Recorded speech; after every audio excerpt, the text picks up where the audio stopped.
2010 미래소정학상 시인형 시상식을 거행하도록 하겠습니다. 네, 먼저 국민의회가 있겠습니다. 소개. 조금 시간이 많이 들지만 그래도 오신 분들 기억하기 위해서 지금 일어서시는 분이 이상국 선생님입니다. 김달선이었습니다. 오늘 손주딸이 온 것 같아요. 네. 그 다음에 오세영 선생님 오셨고요. 네. 음악상 수상자인 연태찬 선생님 오셨고, 진행 수상자이신 안하수 선생님, 네, 오늘 사랑하셨습니다. 음악상 관장님 이성모 관장님 오셨고, 사장장님 이성호 교수 오셨고요. 시장님 기자이신 박정우 시인 오셨고, 기자이신 김현미 선생님 오셨고, 김수인 선생님 오셨습니다. 김상호 선생님, 그 다음에 최혜춘 선생님. 37번째 맞는 기자진문학상 심사를 지지난달에 서울대학교 박민호 교수, 경희사회대학의 홍영희 교수, 고려대학의 김종훈 교수를 저와 이렇게 참여해서 진행했습니다.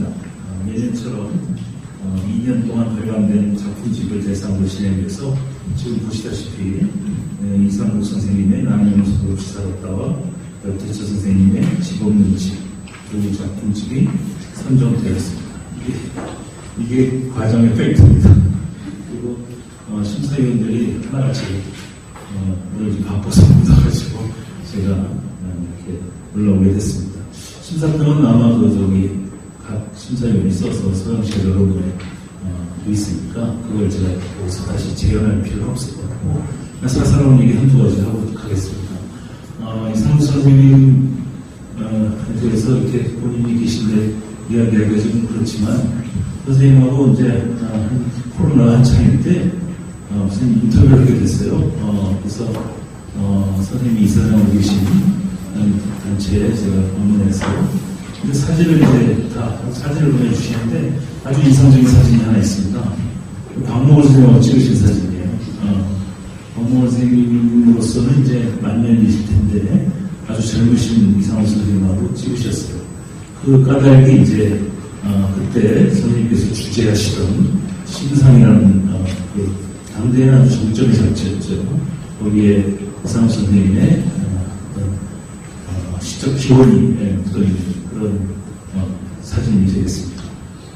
그리고 지역으로 속초와 인제를 오가면서 참 여러 번 뵙고 아까 우리 최동 이사님 말씀하셨지만 돌아가신 이성선 선생님과 최명규 선생님 또 이상호 선생님 이런 분들이 강원도 시학에 주축도를 내셨고 그게 또 일종의 무슨 로컬리티 차원이 아니고 그냥 본인이 나하고 잘하는 요새의 언어로 나를 구성함으로써 포편성에까지 있는 서정이 아마 오늘 이런 자리가 이루어지지 않나 이런 생각을 하게 됩니다. 여태 선생님은 우리 학생들이 많이 온 걸로 봐서 참 제가 한번 이렇게 같이 무슨 문학자 행사를 가는데 거기도 학생들을 많이 데려오셨어요. 학생들이 아주 즐겁게 선생님하고 이렇게 지내는 걸 보고 저는 애들이 가자고 잘 안 오거든요. 근데 자발적으로 저렇게 많이 하시고 그리고 이번에 민음사에서 빈집적으로 시집을 내오셨는데 이번 시집은 제가 읽기로는 그것은 집 없는 집 아닙니까? 그래서 여기에 이제 여러 분류 또는 개념의 세목들이 나오는데 그 포비아 우리말로 하면 무슨 공포스러움 이런 거겠죠. 그거 연자를 통해서 이 고독과 불안, 어둠과 및 두려움 이런 것들의 경계를 가르치는 그런 위치적이고 단단한 집을 설계한 아주 독특한 시입니다. 저는 여태선의 시를 생각하면 야구가 떠오르는데요. 수입. 그래서 이것도 일종의 그 주제 시집이고 뭔가 이렇게 서정성이 이렇게 특정한 아우라를 집중되는 측면인데 이번 시집도 그러한 존재론적 탐색과 더불어 이런 어떤 시점체에 대한 예민한 힘까지 고려한 그런 시점이라고 생각되었습니다. 경쟁적인 경쟁자들이 있었지만 네 사람이 그 합의했는데 그렇게 오래 걸리지 않았고 특별히 우리 이상훈 선생님과 여태 선생님의 수상을 축하합니다. 그리고 시상식은 또 10월달에 창원에서 이제 하게 되는데 오늘 이렇게 또 우리 신앙송에 같이 참여해 주신 두 분께 감사를 드립니다. 네, 감사합니다.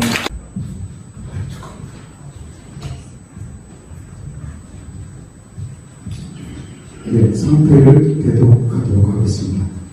김달진 문학상 기념회의 시부문 성명 이상국 수상자 나는 용서가 없이 살았다. 제37회 김달진 문학상을 수상한 유해 시인에게 이 기념회를 드립니다. 앞으로 더욱 정진하여 21세기 우리 문학사를 빛내는 시인이 되시기를 기원합니다. 2026년 6월 5일 김달진 문학상 운영위원회 심사위원 유성호, 박민호, 홍영희, 김종우. 네, 박수 부탁드립니다. 네, 꽃다발 가지고 오신 분들은 꽃다발을 전달해 주시기 바랍니다. 김달진 문학상 기념회 시부문 성명 역대처 수상자 직업는 시 제37회 김달진 문학상을 수상한 유해 시인에게 이 기념회를 드립니다. 앞으로 더욱 정진하여 21세기 우리 문학사를 빛내는 시인이 되시기를 기원합니다. 2026년 6월 5일 김달진 문학상 영위원회 심사위원 유성호, 박민호, 홍영희, 김종우. 여러분 꽃다발 드리겠습니다.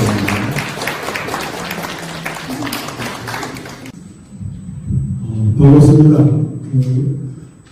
우리 문단에 많은 수많은 상이 있는데 김달진 문학상은 대체적으로 상의 방향성이나 그런 것이 아주 지향적인 데가 있고 또 그 상이 주어지는 의도가 시행되어 온 그거 안 되는 그런 상 중의 상이라고 제가 생각을 합니다.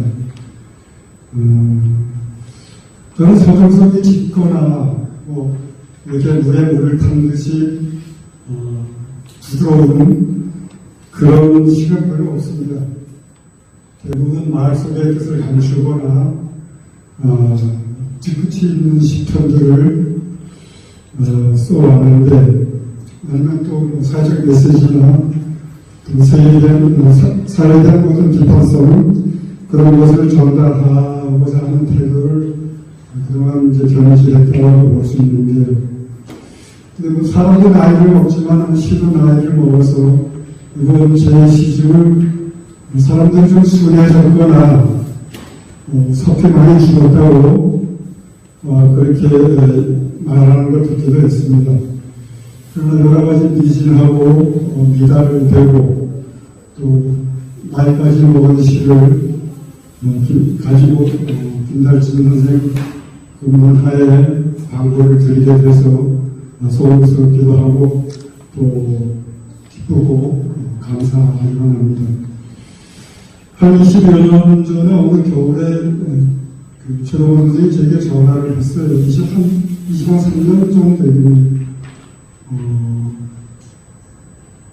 유심, 복관된 유심 유심 작품상을 제게 수여하게 됐다고 당선 통지를 하는 전화였습니다. 근데 제가 그때 그 오연수님이 운영하는 백담산 아래마을의 일을 하고 있었는데 그러면 그때 저의 고용주는 그 오연수님인 거죠. 그럼 고용주가 그 직원에게 상을 주면 이게 짜고 치는 것 같지 않느냐. 그래서 상당히 여쭤보니까 좀 상을 안 받으면 안 되느냐. 그랬더니 최 선생님께서 하시는 말씀이 그렇게 다 만들어졌고 이걸 되물리기도 어려운데 그러면서 상은 줄 때 받는 게 좋다. 뭐 이렇게 말씀을 하시고 전화를 마쳤는데, 그래서 그때 제가 상을 받았겠습니까? 안 받았겠습니까?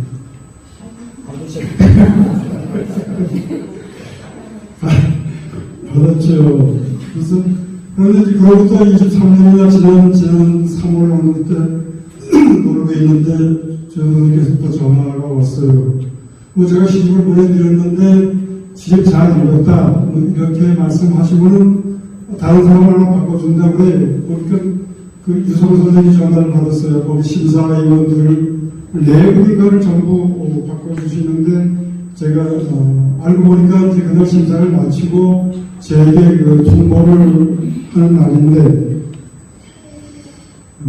그래서 이번에는 뭐 자격이고 미달이고 뭐고 이런 그 상을 줄 때 받는 거나 명언을 떠올리면서 얼른 높이 받기로 이렇게 했습니다. 신라연 여러분께 고맙고요. 또 김덕지 선생님 의견에 뭐가 되지 않도록 열심히 좋은 시를 쓰도록 정정하겠습니다. 고맙습니다.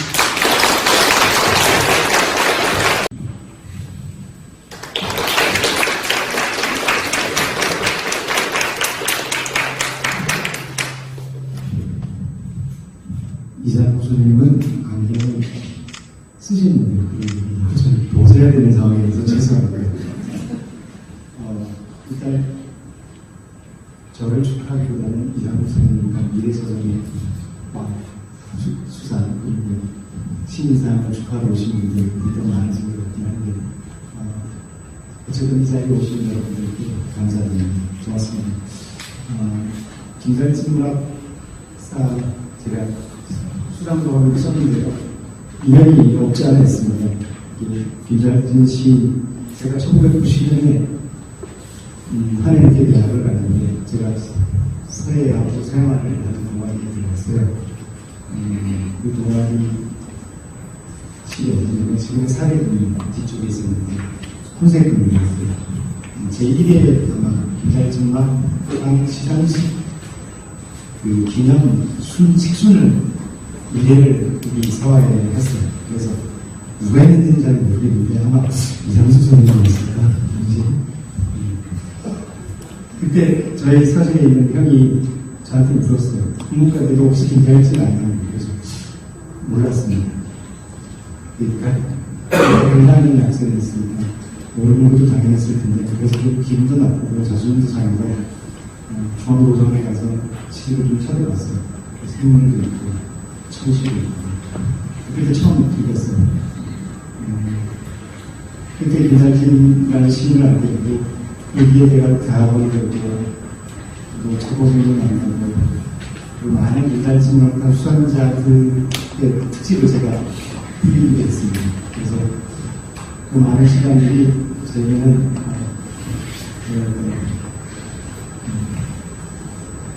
잊을 같은 시간들이 있습니다. 그럼 이분이 저를 지금 이 자리에 서게 해주셔서 굉장히 뜻입니다. 감사드립니다. 그리고 또 제가 말하고 싶은 건, 제가 너무 운이만 좋았다는 생각을 늘 해요. 남들이 보기에는 그렇게 운 좋은 사람이 아닌 수도 있고, 또 그걸 가진 재주이면 더 많은 운을 누리고 있다고 생각할 수도 있지만, 제가 보기에는 제가 많은 운을 갖고 좋은 생활을, 좋은 사람들이 만나고 살고 있다는 생각을 늘 합니다. 찰스 부코스키가, 제가 이 시를 좋아하는데 에스미카 하면서도 뭔가 이 현실에 대한 얘기를 아주 위트 있게 하는 시인입니다. 시인이고 힘들게 살고 생활에 감탄했지만, 그래도 이 시인을 좋아하는데, 그 시인이 하는 말 중에 이 시인들은 시 안 쓰고 대학에서 넥타이를 강의하고 있다. 그래서 제가 그 얘기를 들을 때마다 늘 부끄럽습니다. 물론 다른 분들을 그렇다는 게 아니라 제 자신이 정말로 시를 제대로 쓰고 있는가라는 그런 반성이나 그런 제가 한 적이 없다는 생각들을 늘 흔들어 놓는 그런 말들이 제대로 필요한 거죠. 그래서 젊은 시민들 혹은 젊은 학생들한테 늘 고맙고 전문적으로 우리 국가 학생들 너무 고마워요. 그 학생들이 제가 계속 속에 설 수 있게 하는 힘이 되었습니다. 짧게 마지막에 이 시라는 시가 있는데요. 제가 짧지만 좋아하는 시입니다. 다들 알고 있을 수도 있습니다. 한번 읽어보겠습니다. 헤아릴 수 없는 절망, 불만, 혈멸을 겪어야 나오는 것이 한중의 좋은 시. 시는 말이지 아무나 쓰는 것도 아니지만 아무나 읽는 것도 아니에요. 오늘 여러분은 힘든 시고 어려우시지만 여러분이 읽어서 시가 살아있다고 생각합니다. 이달진 학생을 드려주신 윤영영과 심사위원들께 깊이 감사드립니다. 고맙습니다.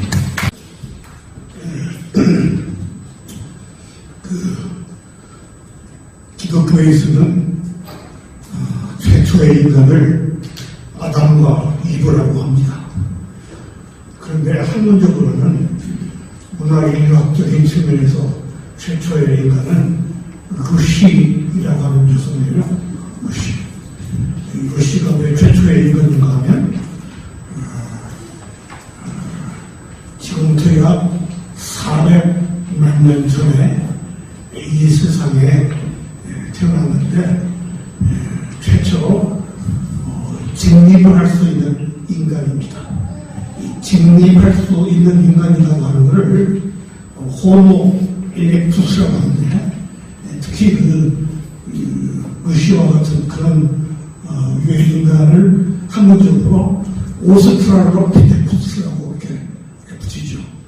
그런데 이 오스트랄로피테쿠스라고 하는 400만 년 전에 살았던 그 루시가 어떻게 확인되는가 하면 1974년에 예일대학 인류학 교수 도널드 존슨이라는 이 학자가 자신의 동료와 동료들을 그리고 아프리카에 가서 그 인류의 기원을 tab수하고 조사한 과정에 오늘날 이티오피아라고 하는 곳에 다나키 사막에서 그 오래된 인류의 화석을 발견했는데 거의 형체가 없이 부서기가 더 있는 건데 이거를 일일이 수집을 해서 짝을 맞춰가지고 보니까 이게 최초의 인류의 화석이었다는 것이죠. 그래서 그 인류의 화석을 루시라고 이름을 붙여줬습니다. 그 학술 단원들이 몇 달씩 천막을 치고 그 탑사를 하고 발굴을 하는데 출근할 때마다 천막에 들어가서 당시 유행했던 비틀스라고 하는 그룹의 노래 가운데 루시 미스 인더 다이아몬드 스카이인가 뭐 큰 제목이 있어요. 하여튼 루시가 푸른 하늘에서 다이아몬드 같이 빛나는 하늘에서 루시가 별처럼 반짝거린다 하는 그런 뭐 내용인 것 같은데 어쨌든 거기 루시라고 하는 이름이 나오는데 유한스라는 분이 그 노래를 너무너무 좋아해가지고 이 이름을 루시라고 붙이자 그래서 루시가 됐습니다. 이 모세기적으로 유명한 사건이죠. 그런데 그 루시가 왜 인류의 최초의 인간인가 하면 우리가 지구상으로 보면 약 46억 년 전에 이 지구가 태어났다고 보통 이야기하고 있습니다.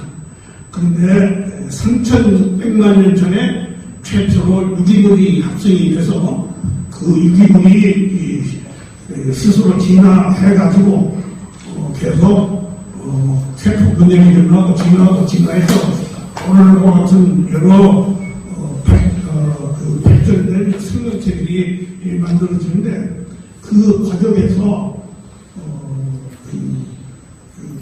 뭡니까? 오늘날 지나고 보면 인간과 가까운 동물이 원숭이 아닙니까?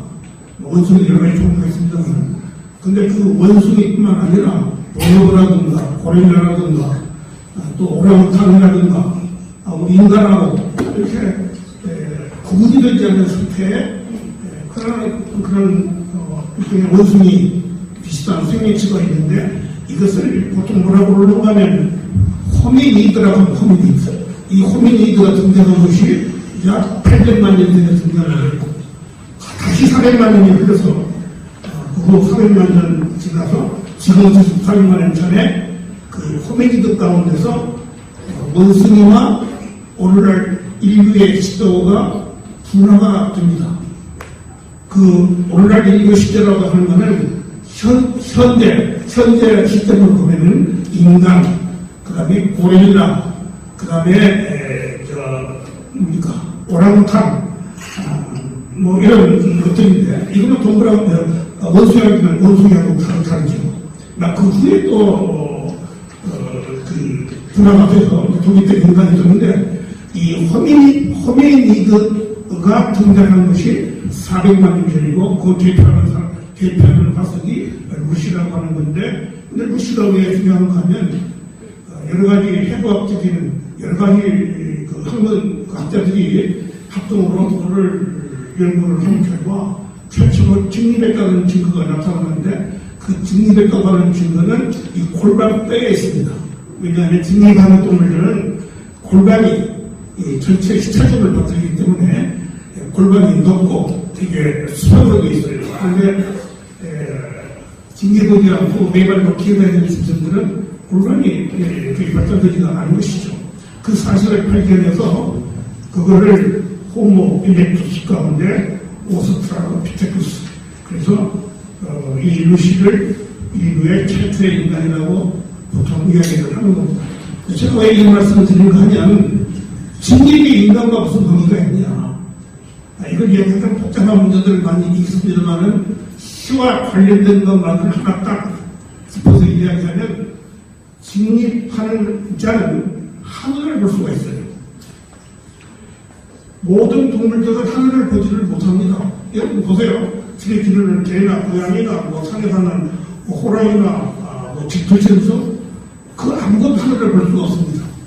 오직 인간만 하늘을 바라볼 수가 있는데 하늘을 바라볼 수 있다고 하는 것은 두 발로 서기 때문에 직립을 하기 때문에 그 하늘을 바라볼 수가 있는 것이죠. 물론 하늘을 바라본다고 하는 것은 고개를 이렇게 하늘을 쳐다보면서 지켜줄 수 있다고 하는 뜻도 되는 것이고 그러니까 이 목청이 트여가지고 어른하고 하는 것도 생기는 것이고 또 이 두 발이 손이 됐기 때문에 손으로 물건을 만들 수도 있고 손을 쓰니까 두뇌가 발달을 해서 오늘날 지능적인 인간이 됐다 여러 가지 가설이 가능한데 중요한 것은 똑바로 서서 하늘을 바라볼 수 있는 동물 그게 바로 인간이니까 인간을 가르쳐서 호모 일렉투스라는 말을 레틴어로 말다기를 쓴다는 뜻입니다. 근데 참 희한하죠. 공자가 인간을 뭐라고 했죠? 시를 뭐라고 했는가면 사무소라고 했어요. 사무소. 그런데 우리 한국말로 시이라고 하는 말을 놓고 같으면은 모음이 이자죠. 시에 이자가 들어가 있고 인도 이자가 또 들어가 있습니다. 근데 우리 아주 지혜로우신 우리 스님들한테서 혼민전을 씌우실 때 모음은 원래 기본 글자가 셋이에요. 다 시죠. 하나는 수직선이 이 아닙니까? 수평선. 이거 땅을 바라는 거예요. 땅은 평평해요. 수직이 아니죠. 수평이죠. 땅은 그 다음에 아무런 원이니까 동그라미 이렇게 해서 그래서 보통 아시는 것처럼 그 후메이점에서 모를 만드는 가장 기본적인 글자는 이와 의와 그 다음에 아리아 이 세 가지입니다. 그런데 왜 이가 중요하냐? 이라고 하는 것은 문자 그대로 하늘을 바라보는 글자니까 그 한자도 말이죠. 인지라고 하는 것은 두 발로 서 있는 것을 말해요. 인간이 모이는 것이 아니고 두 번째 겉으로 하는 게 인간입니다. 하늘을 바라볼 수 있다고 하는 것은 진리가 수 있다고 하는 그런 것이죠. 그러니까 진리에서 하늘을 바라볼 수 있습니까? 하늘을 바라볼 수 있는 자가 결국 시인 아닙니까? 우리 위대하신 우리 현정대왕께서 국민들을 맡으실 때 시인의 시와 인의 두 개의 하늘을 바라보는 수직의 글자를 집어넣었다. 그런 얘기죠. 오늘날 우리가 사는 세상이 굉장히 좀 혼탁해지고 오염되고 어지럽고 어두워지고 있어요. 그러면 이런 혼탁한 이 세상에서 우리 시인이 나아가야 될 지향점이 뭔가? 간단히 말하면 하늘을 우러러 부끄러움이 없는 인동대시로 나오죠. 하늘을 우러러 부끄러움이 없는 그런 삶을 사는 자가 시인이기 때문에 인간의 칸트가 쓴 사람은 시인은 인간과 신의 그 중간 단계에 있는 자다라고 딱 정의를 내는 것이죠. 오늘 우리가 시를 쓰는 중요한 인물은, 중요한 의의는 이렇죠. 인간이 인간의 도리를 못하고 서 있어서 하늘을 바라봐야 될 인간이 서 있지를 못하고 그와 다른 동물과 마찬가지로 꼴꼴거리면서 메뚜기처럼 땅만 바라보고 땅속에 무엇이 없는가, 무슨 물질이 없는가, 무슨 권력이 없는가 이런 것만 꼴꼴거리면서 올라다니니까 그러니까 겉으로는 인간은 인간이지만 서 있는 인간이 아니죠. 이런 이 세상에서 우리 시인들이 할 수 있는 일이라는 게 뭐냐? 똑바로 서서 하늘을 바라볼 수 있는 그런 자가 시인이라는 겁니다. 그러니까 공자께서 사무사라고 말씀을 하셨는데 그 사무사라는 거는 인간이 뭘로 해 사무사입니까? 하늘을 바라봐야 사무사죠. 그렇지 않겠습니까? 그리고 공자의 말씀이나 우리 세종대왕이 시인이라는 이름을 지어주신 거나 마찬가지라고 저는 생각했습니다. 사적인 이야기를 좀 많이 했는데 오늘 두 분 훌륭하신 분이 상을 타셨어요. 우리 여태천 씨는 내가 참 좋아하는 제 후배이기도 하고 특별한 인연이 있습니다. 여태천 씨도 아직 대학을 졸업하고 대학 교수가 되게 지쳤는데 그때 제가 시집을 냈더니 제 시집의 해설을 하나 아주 잘 써줬어요. 그때 이제는 뭐 수십 년이 흘러서 아주 훌륭한 학자도 되시고 또 오늘 보니까 시에는 일가를 이뤄서 이 상을 타니까 제 마음에 너무너무 좋습니다. 또 우리 이상국 선생이야말로 제가 외롭고 마음에 들 때 저는 그 동해바다를 찾아가죠. 동해바다를 찾아가면 찾는 사람이 둘이 있었는데 두 분의 공통점이 있어요. 뭔가 하면 눈이 너무너무 맑아. 아마 동해 큰 바다를 끼고 사셔서 그럴지는 모르겠습니다만은 난 그 두 분을 사슴이라고 생각을 합니다. 모습도 사슴 같아요. 그 두 분의 하나가 돌아가신 누구죠? 그죠? 제가 나이가 되니까 그 치아치 이런 데 잃어버리네. 이성성. 이성성 씨예요. 지금 뭐 돌아가서 너무 참 보고 싶고 뭐 그러는데 그 이성국 선생이 자주 만나고 그나마 이성국 선생 만났습니다. 이성국 선생 만날 때마다 이성국 선생은 동해 푸른 바닷가에 사는 맑은 눈을 가진 스승이로구나 저는 그런 생각을 합니다. 근데 그 생각이 틀리지가 않아서 이분의 시를 쓴 글을 보면 시대의 파수꾼이에요. 사람들은 그런 사람께서 뭐 민중시다 뭐다 뭐 그렇게 얘기하는데 나 사실 민중시 별로 좋아하지는 않습니다. 민중시 쓴다는 것도 가까시는 것도 많고 그런데 우리 진짜 민중시 이성시 진짜 민중시이죠. 저는 이상국 시인이 시대의 파수꾼이라고 저는 생각을 항상 하는 것이죠. 그런데 오늘 이 상을 타시는 걸 보니까 정말 저는 마음이 흡족하고 또 앞으로도 우리 이성국 시인께서 이 혼탁한 우리 사회를 이끌어가는 그런 훌륭한 시인으로서의 그런 기대가 되시리라고 믿습니다.